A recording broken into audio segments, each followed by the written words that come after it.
Good afternoon, everybody. Welcome to our board meeting, December 12th. Please join us in the Pledge of Allegiance. I pledge allegiance to the flag of the United States of America, to the republic for which it stands, one nation, under God, indivisible, with liberty and justice for all. Roll call. Supervisor Wareheim? Here. Councilman McCarthy? Here. Councilwoman Noack? Here. Councilwoman Zarella? Here. Councilman Lohman? Yeah. Okay, we'll begin this afternoon. We have one site plan. Mr. Trotter. Good afternoon, Supervisor, members of the Town Board. I'm Liam Trotta with the Planning Department, and we have one site plan to present this afternoon to the Board, acting as the Board of Site Plan Review. The applicant is Dunkin' Donuts, and the subject site is located on North Country Road in St. James. It's in the shopping center. Dunkin' Donuts is the northernmost tenant, the end cap of the existing shopping center, and they're proposing to construct a new drive-through lane to an existing retail building, parking lot expansion, and modifications to the rest of the existing parking lot on the north side of the site. This is the proposal. Again, they'll be expanding the existing parking lot area along the north portion of the shopping center, incorporating a new drive-through lane along the side of the building. Order boards will be at the northeast corner of the building, drive-through window towards the front. The applicant has agreed to 5 conditions of site plan approval. The first condition is that they obtain necessary building permits from the building department. The second condition is that there's one proposed landscape island that's in the middle of the, proposed in the middle of the building, that landscape island get eliminated and just keep it asphalt paving. The third condition is that an evergreen buffer be provided along the rear property line adjacent to the residential district. The fourth condition is that all existing and proposed on-site lighting be shielded on tops and sides and directed straight downward in conformity with the zoning ordinance. And the last condition is that the order board canopy and awnings be an earth tone color in lieu of the proposed orange. The zoomed in portion of the site plan and renderings of the drive-through lane. Does the board have any questions on this proposal? That's the existing one that's there now, right? Correct, yeah, there's a Dunkin' Donuts there right now. We have a lot of complaints from the residents back there, from the buffer that's really non-existent there now. While we're doing this, we gotta make sure we enforce that and get that all cleaned up back there, because it's a mess. Correct, yeah, the landscape plan submitted with this application does have a whole row of evergreens planted along that buffer. Okay. Right now, there's very few. And we have problems Trees. with all the dumpsters, they're all over the place. We gotta make sure that all gets cleaned up, because the smells are just, Yep. the residents say are really bad. Yeah, we'll make sure to address that All prior to right. any issuance of a CO. Okay, we'll advise the applicant, right? Correct, yes. The cars will enter through the back and then come out, or they'll enter through the front and come out the other way? They can enter from either direction off of North Country Road or Clinton Avenue. 'Cause Well, it gets maybe I directed and worded then, that wrong. As you're facing the whole strip mall. Mhm. Dunkin' Donuts is on the left. correct, yeah. So would they be a car come in through by the front on the left? You know, would they be entering that way and then as they get their stop, their whatever, go out the back and leave? They'll be actually exiting from the front, so this is oriented, I can't see that. so this side of the building. Front, okay. All right, Yes, yeah, so the okay. front of the building will be the exit of the drive-through lane. Okay. So the cars will be exiting facing the front of the All building. right. If you go to the other slide, the colored slide, right there. This shows it a little Okay. better, yeah. I just So- need to say one thing, Mhm. having gone there all the time. Those cars coming out, there's gotta be a way they hesitate, because I see that particular area, cars are, right? Yeah, it's They're a- dangerous, not as far as a horrible accident, but the fender benders are very possible. So I think they have to be cognizant of the fact that these people, they get their drinks or whatever, and I'll be one of them. You gotta be careful how they come out, and I don't know how to do that, but I'm gonna leave that in your hands. We can make sure that stop signs and other Yeah. traffic They have calming to signs are hesitate, because implemented, yes. As it is now, it's so congested, Mhm. because there's a very active restaurant at the other end. Yes. Yeah, we can address that with the applicant as well. Excuse me? We can address that with the applicant to try to mitigate any Thank you. potential traffic That would be impacts. great, thank you. And you think the stacking lane on that's enough? Because we have a problem with the one on Main Street here all the time out on the Jericho. Yes, this lane could accommodate 8 cars for stacking. There is potential that it could wrap around. But for Dunkin' Donuts, it's around average length for a Dunkin' Donuts queue lane. Okay. It's not like Starbucks. Is the property owner going to do any other work around his property as far as the facade and No, this roof is, line that's in pretty poor shape? the only proposed building modifications are to the Dunkin' Donuts tenant only. They are gonna be squaring off the corner Okay. of the Dunkin' Donuts facade to kind of match what Del Fuego did on their end, so Okay, we got the whole piece in the middle. in the middle, we got It's to got fill. the same one that owns Lake Avenue. It's both. So it's the property owner applying or Dunkin' Donuts franchise owner? It's the Dunkin' Donuts that made the application. Thank you. Any Any other other questions questions? by the board? No, thank you. All right. Okay, thank you, Thank Mr. you. Trotter. We'll be voting on the site plan at the conclusion of the agenda. Reconvening as Water Authority.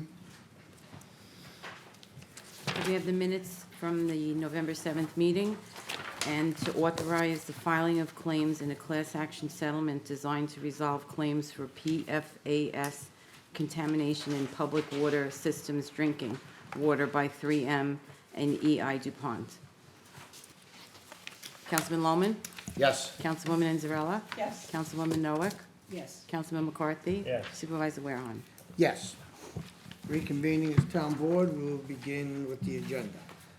On appointments by the supervisor, Sidney Meyer and Mary Ellen McCrossan to the Youth Advisory Board, and Paul Robano as Budget Officer for the fiscal year 2024. The Building Department report for November 2023 is under correspondence, and we have 2 public hearings today. The first is to consider proposed local law 1723, which is amendments to Chapter 221 entitled Property Maintenance, and Janice Hanson, Assistant Town Attorney, is here to explain it. Good afternoon, Supervisor, and members of the Town Board. Again, this is to consider a proposed amendment to Chapter 221. It would be adding a Section 5 entitled Vacant Building Registration, as well as adding a new subsection D to the penalties for offenses. The new article is designed to allow the town to keep track of vacant buildings to ensure that they're being maintained in accordance with the other applicable sections of the town code. If adopted, the code would require any owner of a building that has been vacant for more than 180 days to register the vacant property with the Department of Public Safety and pay an annual non-refundable registration fee of $250 for residential properties and $500 for commercial properties vacant for up to 1 year, $500 for residential properties and $1,000 for commercial properties vacant for more than 1 year and up to 2 years, $750 for residential and $1,500 for commercial properties vacant for more than 2 years and up to 3 years, and $1,000 for residential properties and $2,000 for commercial properties vacant for more than 3 years. Religious organizations would be exempt from the fee, and it would be 1 registration per property. So if there are more than multiple buildings on one piece of property, it's just the 1 registration fee. It's not for each building. And late registration fees would be $25 for residential and $50 for commercial properties on a monthly basis for each month that the registration fee is outstanding. A one-time waiver of the yearly registration fee may be granted if the owner demonstrates with satisfactory proof that payment of the fee would constitute a severe financial hardship. And then penalties for offenses would be amended to add a subsection D that provides that failure to register the vacant building in accordance with the provisions of Article 5 is a violation, and upon conviction would be subject to a fine in the amount of not less than $1,000 nor more than $15,000 for each failure to register. Unless there are any questions, that concludes this Questions presentation. by the board. Nothing. No. Is there anyone in the audience that wishes to be heard on this public hearing? Yes.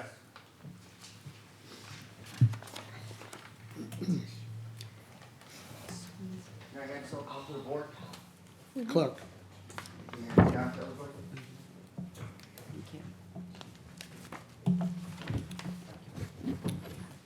We have a 3-minute time limit, so when Sure. you hear the tone, you'll have 1 minute left.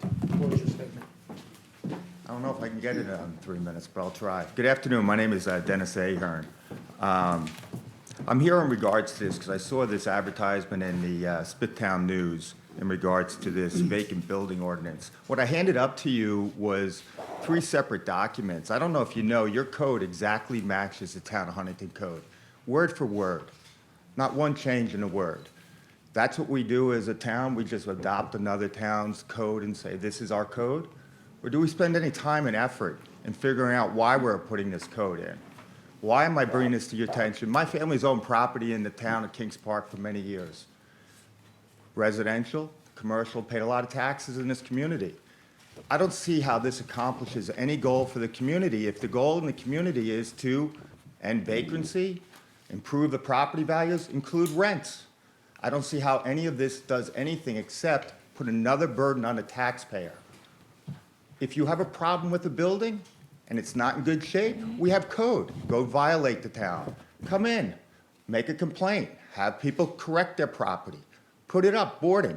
What I gave to you in the first part is from a municipal code that's done for all municipalities in the country. I found this in an hour on the internet.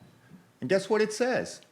That if you have a problem with vacant building, and in addition, there's a problem with the building, how it's being kept, and there's violations in the building, then it's a vacant problem. What about the issue that somebody goes to Florida for 6 months, 9 months? According to you, that's a vacant, they have to register that building, even though the building's in great shape. What about if my family has a building? We can't get a tenant. Tenant's sitting there for a year. I'm supposed to register and pay the community more money because I couldn't get a tenant? I'm supposed to come back and say, I need more time? And I need more time to come back and say, oh, by the way, even though my building's in pristine shape, you're going to now make me pay fees to you? This is a Republican board.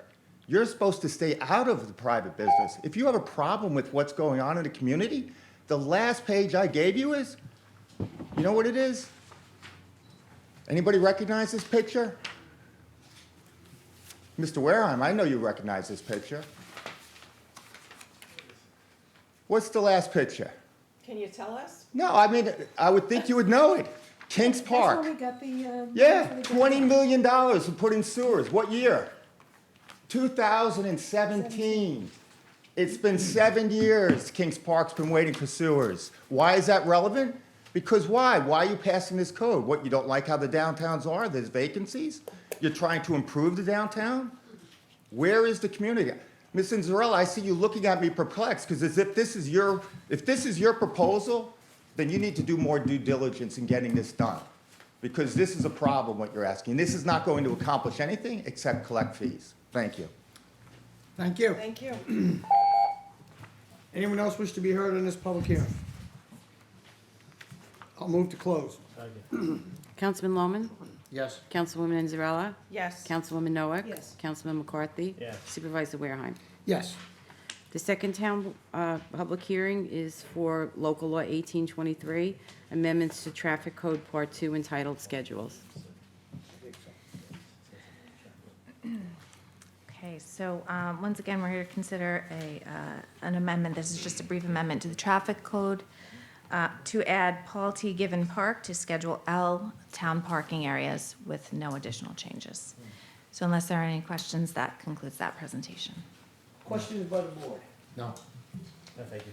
Anyone in the audience wish to be heard on this public hearing? I move to close. Second. Councilman Lohman? Yes. Councilwoman Inzarella? Yes. Councilwoman Noack? Yes. Councilman McCarthy? Yes. Supervisor Wareheim. Yes. Thank you, Counselor. There's 4 public hearings, authorization to advertise for public hearings, all on December 28th at 2 o'clock in Town Hall. The first is amendments to Chapter 101 entitled Department of Parks as it pertains to parking permits. The second is Chapter 256 as it relates to the calculation of income for tax exemptions and the tax exemption for firefighters. Chapter 322 entitled Zoning, and also Chapter 322 regarding yards. Councilman Lohman? Yes. Councilwoman Inzarella? Yes. Councilwoman Noack? Yes. Councilman McCarthy? Yes. Supervisor Wareheim. Yes. On the consent agenda, we have the controller, numbers 1 to 30, and resolutions 1 to 6, and the minutes of November 16th. Is there anyone on the town board that wishes to remove any resolutions from the consent agenda? No. City Clerk? Councilman Lohman? Yes. Councilwoman Inzarella? Yes. Councilwoman Noack? Yes. Councilman McCarthy? Yes. Supervisor Wareheim. Yes. The town board to issue a secret negative declaration determination in the matter of the application for site plan approval by the St. James Donuts LLC for Dunkin' Donuts at the southeast corner of Clinton Avenue and North Country Road. Councilman Lohman? Yes. Councilwoman Inzarella? Yes. Councilwoman Noack? Yes. Councilman McCarthy? Yes. Supervisor Wareheim. Yes. Authorize the town clerk to advertise for bid 2391, bulk delivery of Portland cement powder. Councilman Lohman? Yes. Councilwoman Inzarella? Yes. Councilwoman Noack? Yes. Councilman McCarthy? Yes. Supervisor Wareheim. Yes. The town board to approve the following: the 2024 schedule of town board meetings, the renewal of a software maintenance agreements for Edmunds GovTech tax collection software through 12/31/24, renewal of the annual maintenance and support agreement with Granicus for legislation management, authorize the comptroller to sign and submit insurance applications and purchase insurance policies, a ratification of the supervisor's execution of an amendment to the collective bargaining agreement with the Smithtown Administrators Guild to amend the salary of the position of Executive Director of the Youth Bureau, amendment to the 2023 Highway Road Program to add Saturn Boulevard in Hauppauge and Brookside Drive Bridge in Smithtown for concrete repairs, an extension of an intermunicipal agreement with Village of Lloyd Harbor, an extension of bid 2262, bus rental with Regency Transportation, extension of agreement with FPM Group to provide professional services in conjunction with groundwater sampling at the municipal service facility, extension of an agreement dated 12/12/22 with RTP Environmental for professional air emissions reporting services at the municipal service facility, extension of agreement with Vroom Networks for emergency on-call tech support for town's data communications network, renewal of existing volume license agreements for Microsoft Exchange, Azure Active, and Teams with Dell Technologies, and authorize the supervisor to sign an associated agreement on a form approved by a town attorney. Authorize the Department of Environment and Waterways to accept the grant award in the amount of $1 million for urban and community forestry, tree planting, and related services throughout Smithtown, and further authorize the supervisor to sign any and all necessary documents on a form approved by the town attorney. The next 13 resolutions are all regarding appointments with the terms of office as described on the agenda. Barbara DeSorp, Chairperson of the Planning Board; Desmond Ryan, Member of the Planning Board; Anthony Tanzi, Member of the BZA; Edward Benz, Chairperson of the BZA; Adrian Giordano, Member of the BZA; Tom Walsh to the Board of Ethics; Matt Jakubowski as Town Attorney and Freedom of Information Officer; Paul Rubano as Town Controller; Mark Riley as Town Engineer; Armand DeRose as Chairperson to the Conservation Board, and Thomas D. McCarthy as Vice Chairman; Louis DeBonco, a Member of the Conservation Board; and Patricia Manzi, also Conservation Board. Tom Lohman, William White, Matthew Jakubowski, Deanna Verrecchio, and Chris Nunstead to the Vacant and Abandoned Property Task Force. Accept a proposal from L.K. McLean Associates related to professional services for local solid waste management plan. Authorize that the rights and obligations of the retainer agreement presently in effect with Lamb and Barnowski to act as outside counsel for labor and general litigation matters to be assigned and assumed by the law firm of Keene and Bean effective January 1st, and authorize the town attorney to execute a retainer agreement with Keene and Bean regarding said outside counsel services. An extension of an intermunicipal agreement with the Village of Head of the Harbor, extension of bid 2359, asphalt resurfacing with Rosemark Contracting, an agreement with SHI Government Solutions for OpenGov Enterprise Asset Management subscription, an agreement with Timmons Group for enterprise GIS support and maintenance at a cost not to exceed $5,000. Pursuant to the public hearing held by the town board on November 7th, to consider the town's entry onto property located at 760 Middle Country Road in St. James, The town board hereby authorizes the town to enter upon said property for the purpose of removing and/or remediating said unsafe conditions. There's two amendments to the CSA collective bargaining agreement. The first is regarding the new title of junior civil engineer, and the second is the title of the youth counselor to grade 16. Councilman Lohman? I will say yes, and I'm going to recuse myself from number 26. Councilwoman Inzarella? Yes. Councilwoman Noack? Yes. Councilman McCarthy? Yes. Supervisor Wareheim? Yes. Authorize the acceptance of the following. Accept a donation in memory of Stephen Weirner from Dottie and Bob Sabatino for $100 to the animal shelter. A donation from the Smithtown Senior Citizens Department Center Committee in the amount of $377.57 to the senior citizens. A donation from Gary Judho in the amount of $50 to senior citizen. And the town board to accept as complete for the purpose of CEQA review the final generic environmental impact statement prepared by the firm of H2M Architect and Engineers for the town of Smithtown 2020 Comprehensive Plan, and authorize the town clerk to advertise same with public consideration period to commence on Wednesday, December 13th, and close at 5 p.m. on Wednesday, January 3rd, 2024. Councilman Lohman? Yes. Councilwoman Inzarella? Yes. Councilwoman Noack? Yes. Councilman McCarthy? Yes. Supervisor Wareheim? Yes. Authorize the supervisor to execute the following resolutions on a form approved by the town attorney. An amendment of agreement with Econic Solutions for grant writing services. Lease agreement with Michelle Mangano for Harn Sawmill Preserve House. An agreement with Mill Neck Interpreter Service to provide sign language interpreter services to the Horizons Department. And a lease agreement of the caretaker's cottage at Sweetbriar Farm to Kathleen and David Albrecht. Councilman Lohman? Yes. Councilwoman Inzarella? Yes. Councilwoman Noack? Yes. Councilman McCarthy? Yes. Supervisor Wareheim? Yes. Approve settlement in the following manners. Kathleen Boccia for $11,934.74 and Daniel Kamen for $467.47. Councilman Lohman? Yes. Councilwoman Inzarella? Yes. Councilwoman Noack? Yes. Councilman McCarthy? Yes. Supervisor Wareheim? Yes. And personnel items 1 to 9 as described on the agenda. Councilman Lohman? Yes. Councilwoman Inzarella? Yes. Councilwoman Noack? Yes. Councilman McCarthy? Yes. Supervisor Wareheim? Yes. That concludes resolutions on the agenda. We have a site plan to vote on. The minutes approval of the meeting of November 16th and conditionally approve the site plan for Dunkin' Donuts St. James for a proposed drive-through to the existing building as described by Liam Trotta at the beginning of the meeting. Councilman Lohman? Yes. Councilwoman Inzarella? Yes. Councilwoman Noack? Yes. Councilman McCarthy? Yes. Supervisor Wareheim?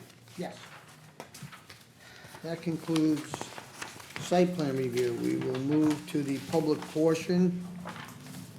We do have speakers. We have 3 speakers. Okay, before we start, ladies and gentlemen, public participation is subject to the rules of decorum, which you have on your speaker card, as per Town Code, Section 76.7. The public portion is for town-related matters only.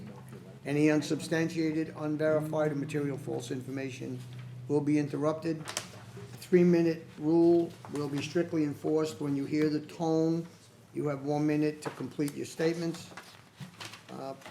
Please address the board and give your name and address. Thank you. Pam DeFord?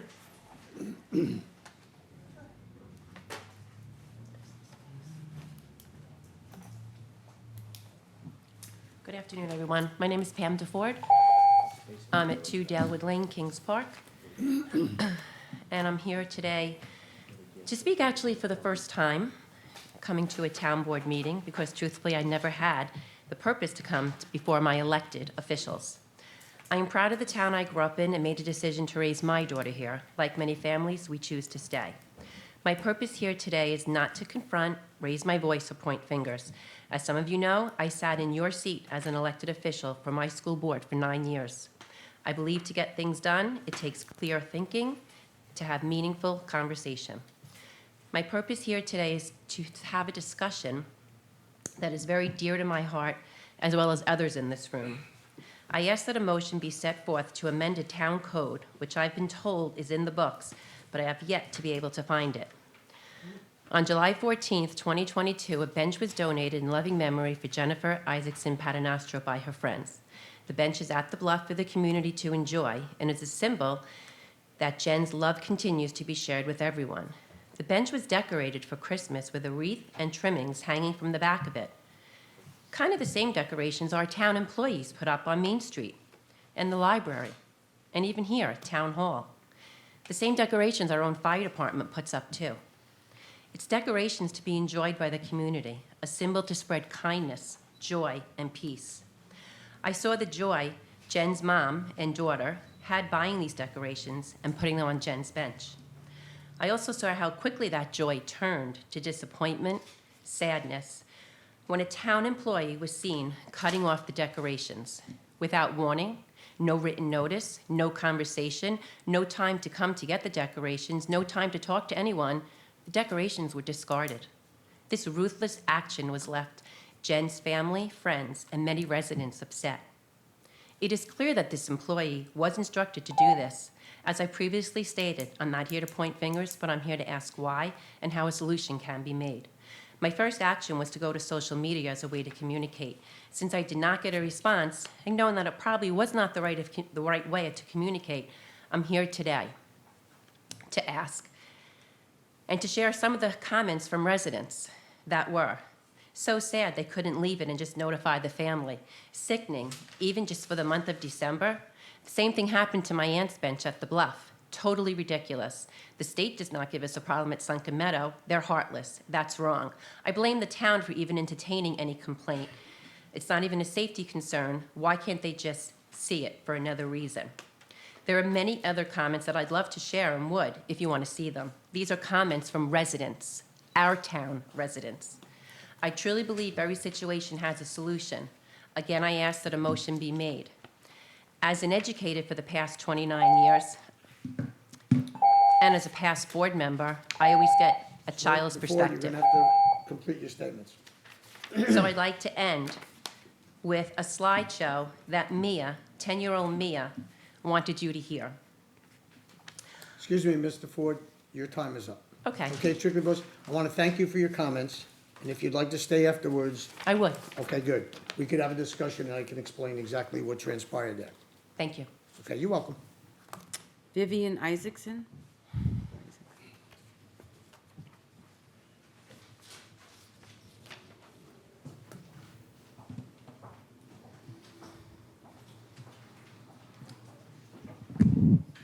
Supervisor Wareheim, members of the board, and guests. My name is Vivian Isaacson. I live at 11 Carriage Drive in Kings Park. I have lived there for 58 years. Approximately 2 years ago, in May, our family and friends installed a bench at the Kings Park Bluff in memory of our daughter, Jennifer Isaacson Paternostro, who unexpectedly passed at age 50. She was a beloved guidance counselor at Kings Park High School. Since that time, we have tastefully decorated the bench as holidays and seasons changed, always leaving the bench available for seating. Nothing was put up that was a threat to the environment. For the most part, with a few exceptions, the decorations were left intact. We recently decorated the bench with a Christmas wreath and found that after 1 week, the decorations were removed. Upon checking with the supervisor's office at Town Hall, who conferred with the Parks Department, we were advised that this was town property and as such could not be decorated. It seems a little ironic to me that something of beauty can be so easily destroyed while around the neighborhood are still garage sale signs and political propaganda that have not yet been removed. They certainly do nothing to enhance the environment and certainly must also violate a town code. I'm here to ask you to propose an amendment to the town code that would allow some simple decoration, perhaps a wreath, perhaps a picture to be displayed as it celebrates an event, and more importantly, gives friends and family the opportunity to memorialize our loved ones. It is said that grief is love with no place to go. Being able to acknowledge our loved ones with a memorial somehow helps to soften that grief a little bit and warm the heart. Thank you for allowing me to share with you my concern. Thank you very much, and we're very sorry for your loss as well. Thank you. Jane Lombardo?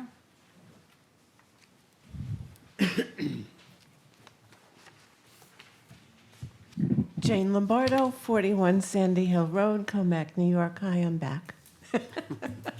I came just to say thank you. It's the end of the year, and we've had a wonderful year at Sweetbriar, and a large part of it is due to your efforts. So I want to say thank you. We've had another visit from a world-known photographer coming to take photos of our birds and reptiles and some of the other critters that we have. And as we start expanding Sweetbriar's image, it's good to know that people here are supporting us, and the work you've done is really paying off. So thank you so much, and we appreciate all you've done and are continuing to do. That's it. Happy holidays. Thank you very much. Happy holidays to you as well. Supervisor, that's it. Okay, that being said, I will move to close the meeting. Second. Supervisor Wareheim? Yes. Councilman McCarthy? Yes. Councilwoman Noack? Yes. Councilwoman Inzarella? Yes. Councilman Loman? Okay. Thank you all for attending.